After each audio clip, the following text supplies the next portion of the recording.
క్రీస్తునందు సహోదరి సహోదరులారా, ప్రభు అయిన యేసుక్రీస్తు నామములో హృదయపూర్వక వందనాలండి. ముందుగా మంచి సమయాన్ని ఇచ్చిన దేవునికి ప్రభు అయిన క్రీస్తు ద్వారా కృతజ్ఞతాస్తుతులు చెల్లిస్తున్నానండి. అందరూ బాగున్నారండి. వాక్యం చదువుకొని ప్రార్థన చేసుకున్న తర్వాత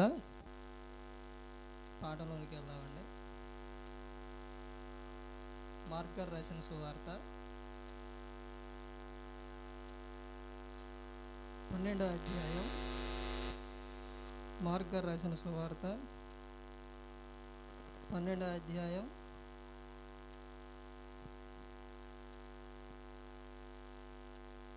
29వ వచనం. అందుకు యేసు ప్రధానమైనది ఏదనగా, ఓ ఇశ్రాయేలు వినుము, మన దేవుడైన ప్రభు అద్వితీయ ప్రభు. నీవు నీ పూర్ణ హృదయముతోనూ, నీ పూర్ణ ఆత్మతోనూ, నీ పూర్ణ వివేకముతోనూ, నీ పూర్ణ బలముతోనూ నీ దేవుడైన ప్రభువును ప్రేమింపవలెనది అనున్నది ప్రధానమైన ఆజ్ఞ. రెండవది, నీవు నిన్ను వలె నీ పొరుగువాన్ని ప్రేమింపవలనన్నది రెండవ ఆజ్ఞ. వీటికంటే ముఖ్యమైన ఆజ్ఞ మరేదియూ లేదని అతనితో చెప్పాను. ప్రార్థన చేసు. పరలోకమందున్న మా పరిశుద్ధ ప్రేమ గల తండ్రి, గొప్ప తండ్రి, యెహోవా తండ్రి, అయా మీ ప్రియ కుమారుడు యేసుక్రీస్తు ప్రభువారి ద్వారా కృతజ్ఞతాస్తుతులు చెల్లిస్తున్నాము నాయన.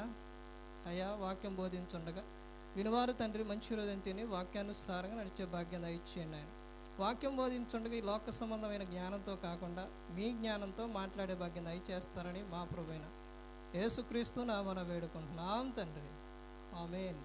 ప్రభువైన యేసుక్రీస్తు నామములో హృదయపూర్వక వందనాలండి. దేవుని కుమారుడు యేసుక్రీస్తు ప్రభువారు ఈ లోకానికి వచ్చిన తర్వాత పరలోక రాజ్యం సమీపిస్తుంది కనుక మారు మనసు పొందమని ప్రకటింప మొదలుపెట్టారు. అందుకే చూస్తున్నారు, అందరి పట్ల ఏం కలిగి ఉన్నారంటే దీర్ఘశాంతం కలిగి ఉండు, ఆ మారు మనసు పొందాలని. దేవుడు ఏదైనా చెప్పకుండా ఏది కూడా చెయ్యరు. చెప్పకుండా ఏదైనా చేశారా?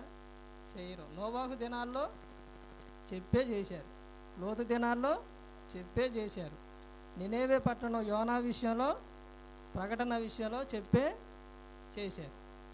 ఏది చెప్పకుండా చేయరు. అమెరికా విషయాల్లో చెప్పిన తర్వాతే అన్ని ప్రతి ఒక్కటి కూడా చెప్పిన తర్వాతే ముందు ఏంటంటే దేవుడు చెబుతురు, సరి చేసుకుంటే బాగుంటుంది, వినకపోతే ప్రమాదం వస్తుంది. అంశం పాఠం పేరు ఏది? దేవుని సంకల్పం. దేవుని సంకల్పం. దేవుని సంకల్పం. సంకల్పం అంటే ఉద్దేశం. దేవుని ఉద్దేశం ఏంటి? ఆయన ఇక్కడ చెబుతున్న విషయం, దేవుణ్ణి ఆయన ఎవరు అనని ఇక్కడ చెబుతున్నారు. ఆయన అద్వితీయ అయిన ప్రభు. ఆయన్ని ఏ విధంగా ఎలా ఆరాధించాలో కూడా చెబుతూ ఉన్నారు. ఇప్పుడు ఈ సమస్తం అంటే ఒక విధంగా యేసుక్రీస్తు ప్రభువారు ఈ లోకంలో చెప్పిన విషయాలు, ఆయన ఆత్మ సంబంధమైన విషయాలు, పరలోక సంబంధమైన విషయాలే చెప్పారు. ఈ సంకల్పంలో అసలు ఈ సంకల్పం ఎప్పుడుది? అపోస్తలుడైన పౌలు గారు ఎఫెసీయులకు రాసిన పత్రిక, అపోస్తలుడైన పౌలు గారు 1వ అధ్యాయం, ఎట్లనగా తన ప్రియనయందు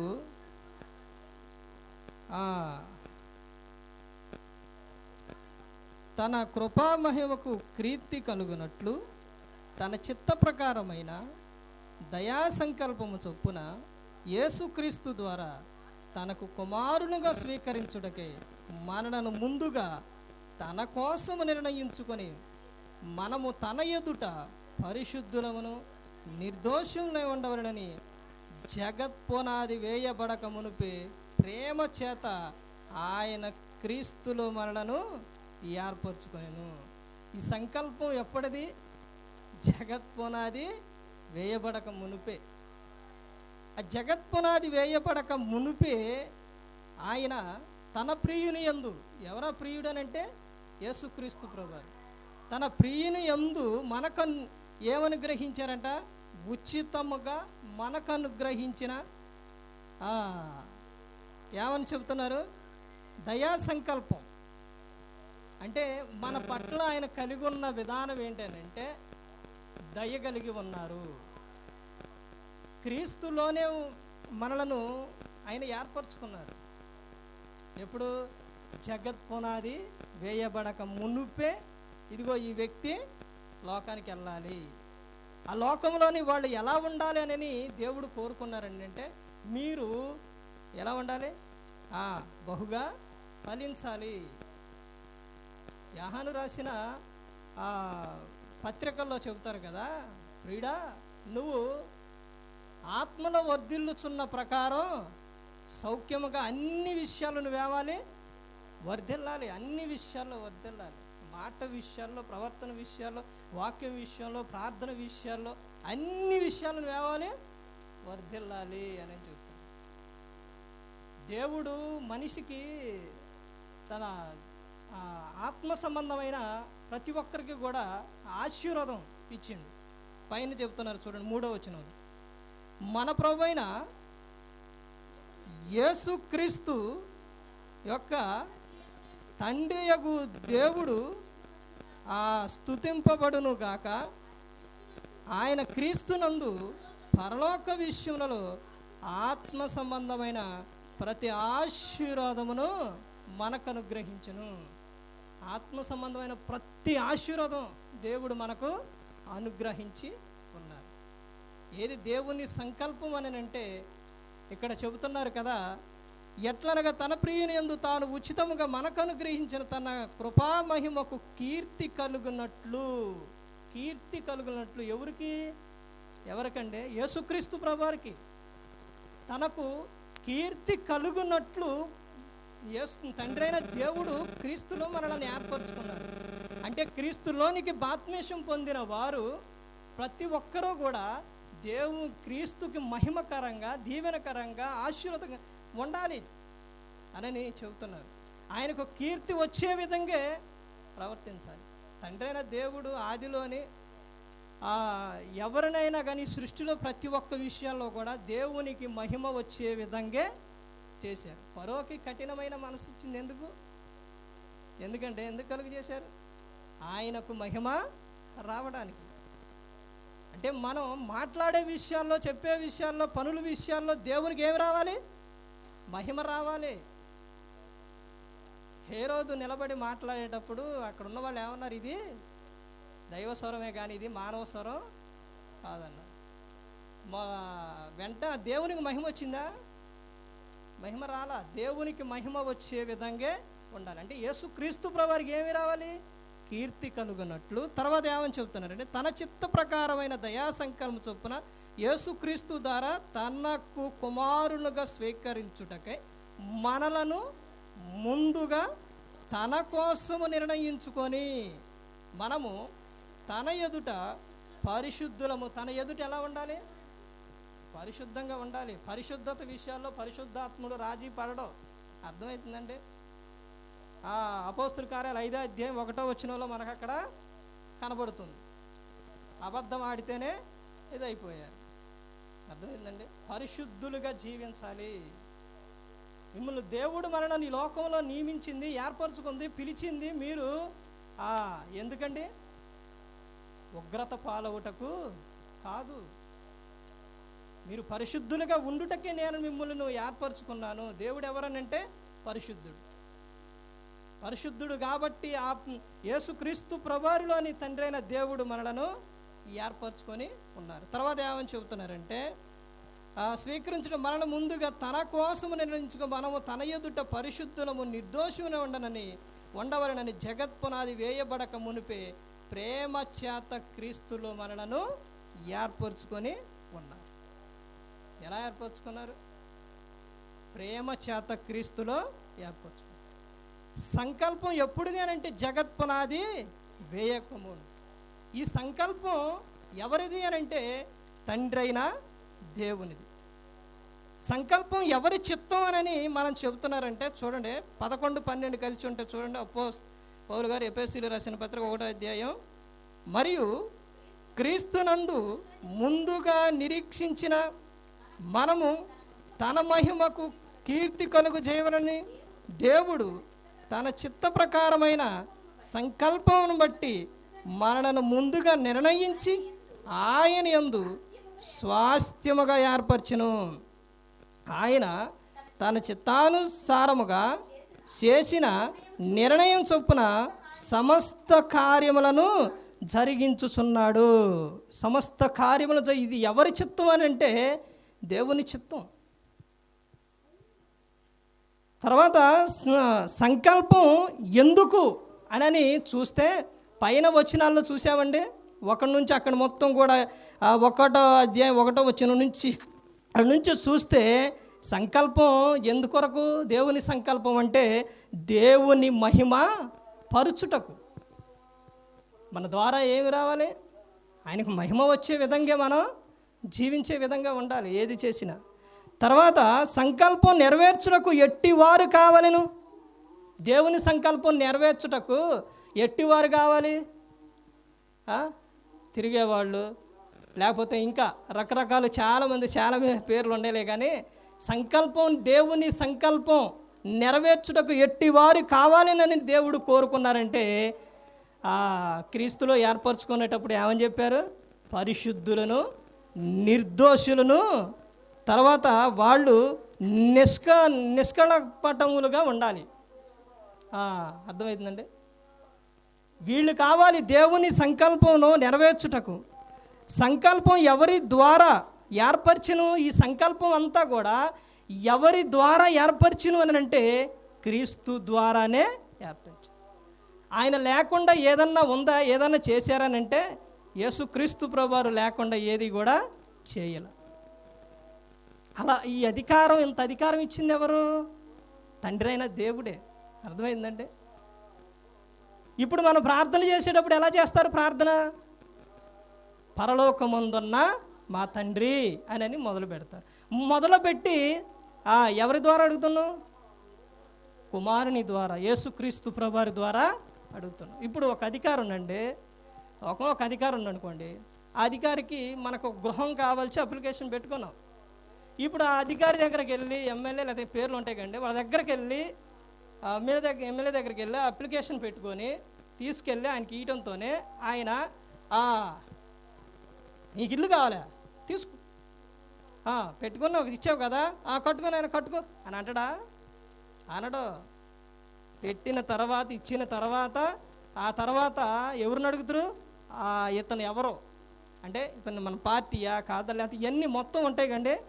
అలా అడిగి కనుక్కున్న తర్వాత అప్పుడు ఇస్తారు. అలాగే దేవుడు కూడా మన అవసరం తీర్చేది ఎవరి ద్వారానంటే మనం దేవుని చెప్పుకున్నప్పుడు అది ఎవరి ద్వారా? కుమారి ద్వారానే. అపోస్తలుడైన పౌలు గారు ఫిలిప్పీయులకు రాసిన పత్రిక 4వ అధ్యాయం 19వ వచనం. కాగా దేవుడు తన ఐశ్వర్యం చొప్పున క్రీస్తు యేసు నందు ఆ మహిమలో మన ప్రతి అవసరం కూడా తీరుస్తారు. ఎవరి ద్వారా? క్రీస్తు యేసు ద్వారా మన ప్రతి అవసరం తీరుస్తారు. ఎవరు తీర్చేది? తండ్రి అయిన దేవుడు.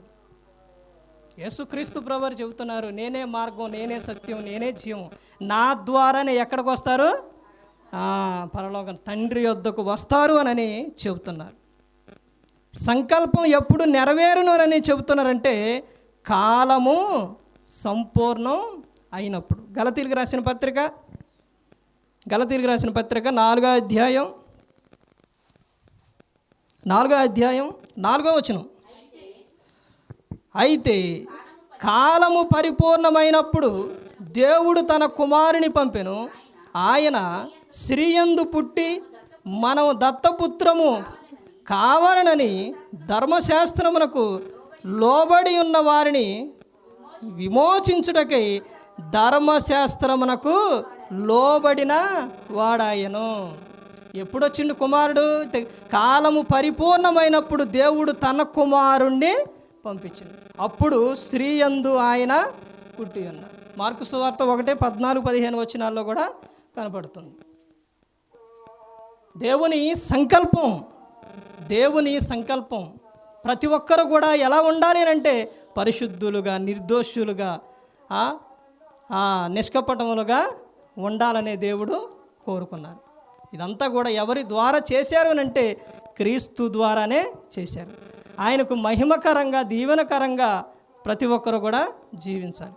ఆయన ద్వారానే రక్షణ ఉంది, ఆయన ద్వారానే మనిషి పాపాలు పోతాయి. కాబట్టి యేసుక్రీస్తు ప్రభువారిని ఈ లోకానికి పంపించి ఉన్నారు. తండ్రి అయిన దేవుడు మనందరినీ పుట్టించింది ఎవరనంటే తండ్రి అయిన దేవుడు. 100వ కీర్తన 3వ వచనంలో ఉంటుంది. తర్వాత నీవు పరలోకం చేరాలేనంటే దేవుడు లోకమును ఎంతో ప్రేమించి తన కుమారుని లోకానికి పంపించారు. యోహాను సువార్త 3:16. ఎందుకు పంపించారు? కుమారుని ఎందుకు పంపించారండి ఈ లోకానికి? ఏ ఒక్కరు నశించి నరకానికి వెళ్ళిపోకూడదని. అంటే ఏం చేయాలి? అక్కడ చెబుతున్నారు, ఆయన పట్ల విశ్వాసం ఉంచాలి. నువ్వు నిత్య జీవం పొందాలంటే ఆయన పట్ల ఏముంచాలి? విశ్వాసం ఉంచాలి. యోహాను రాసిన మొదటి పత్రిక 3వ అధ్యాయం 16వ వచనంలో యేసుక్రీస్తు ప్రభువారు మనందరి కోసం ఆయన ఏం పెట్టారంటే సిలువలో తన ప్రాణాన్ని పెట్టి ఉన్నారు. తండ్రి అయిన దేవుడు మనందరినీ లోకానికి పుట్టించారు. కుమారుడు మన కోసం ప్రాణం పెట్టారు. పరిశుద్ధాత్మ దేవుడు ఇప్పుడు అందరినీ కూడా నడిపిస్తుంది. ఎవరో? పరిశుద్ధాత్మ దేవుడు. ఆయన మనకు మంచి ఆలోచనలు ఇచ్చి, ఒక వ్యక్తి ఏదన్నా దొంగతనానికి వెళ్ళేటప్పుడు అక్కడికి వెళ్ళి దాన్ని తీయాలంటే టక్కన వెళ్ళిపోయి దాన్ని అలా పట్టుకొని తీసుకొని వెళ్ళిపోతారా? వెళ్ళి తీసేటప్పుడు ఏమొచ్చింది? ఏమైద్దండి? భయం వచ్చిద్ది. ఏం చేస్తారు? లోపలికి వెళ్ళి ఒక వస్తువు తీయాలని ఎక్కడికన్నా వెళ్ళి తీయాలన్నా ఎటు చూస్తారు? పక్క చూస్తారు, ఇటు చూస్తారు, వెనక్కు చూస్తారు. ఎమ్మడిని తీసుకొని వచ్చేయచ్చుగా. రాడు. లోపల నుంచి ఏమొస్తుంది? భయం. లోపల నుంచి భయం. అది తప్పు, వద్దు అని పరిశుద్ధాత్ముడు ఏం చేస్తారో ఆయన గద్దిస్తూ ఉంటాడు. అది తప్పు, అలా చేయకూడదని. అదే ఎవరైనా చెప్పారనుకోండి, పలానా చాట అది ఉంది తీసుకొని రమ్మంటే ఏం చేస్తారు? టక్కనంటే వెళ్ళి తీసుకొని వచ్చేస్తారు. ఎందుకంటే చెప్పారు కాబట్టి. పరిశుద్ధాత్ముడు మనను పరిశుద్ధపరచాలనే, తర్వాత పరలోకం చేర్చాలనే ఆయన మంచి ఆలోచనలు మనకు ఇస్తూ ఉంటారు. చెప్పింది ఎవరనంటే యేసుక్రీస్తు ప్రభువారే. అందుకని ప్రతి ఒక్కరు కూడా గమనించుకోవాలి, ఏ ఒక్కరు కూడా నశించి నరకానికి వెళ్ళిపోకూడదని. యేసుక్రీస్తు ప్రభువారు ఈ లోకానికి వచ్చి మనందరి కోసం సిలువలో తన ప్రాణాన్ని పెట్టి ఉన్నారు. ఎందుకనంటే లోకం శాశ్వతం కాదు, శాశ్వతమైన లోకం పరలోకం. ఆ లోకంలో ఎప్పుడు ఆనందం, సంతోషంగా ఉండాలనే దేవుడు కోరుకున్నారు. అన్ని సమస్తం కూడా సమకూర్చి తర్వాతే నరుణ్ణి లోకానికి పంపించి ఉన్నారు. అన్ని ముందు ప్రతి ఒక్కడే కూడా ఏ విధంగా ఉండాలి, ఎలా జీవించాలి అన్నది ముందు అన్నీ ఏర్పరిచి అన్నీ చెప్పిన తర్వాతే నరుని ఇక్కడికే పంపించి ఉన్నారు. అందుకని ప్రతి ఒక్కరు గమనించుకోవాలి. ప్రతి ఒక్కరు కూడా దేవుని యందు భయభక్తులు కలిగి పరిశుద్ధాత్మ మాట వింటూ హృదయ శుద్ధిని కాపాడుకుంటూ క్రీస్తుని పోలి నడుచుకున్నప్పుడు ఈ లోకం ఇచ్చిన పరలోకానికి చేరుకుంటాం. మరి ఈ విధంగా నిలబెట్టి మాట్లాడించిన తండ్రి అయిన దేవునికి కృతజ్ఞతాస్తుతులు చెల్లిస్తూ, ఈ అవకాశం ఇచ్చిన సేవకులకి నా చెల్లిస్తూ, ఇంతవరకు శ్రద్ధగా ఉన్న మీకు ప్రభు పేరున హృదయపూర్వక వందనాలు చెల్లిస్తూ ఈ మాటలు అందరికీ వందనాలు.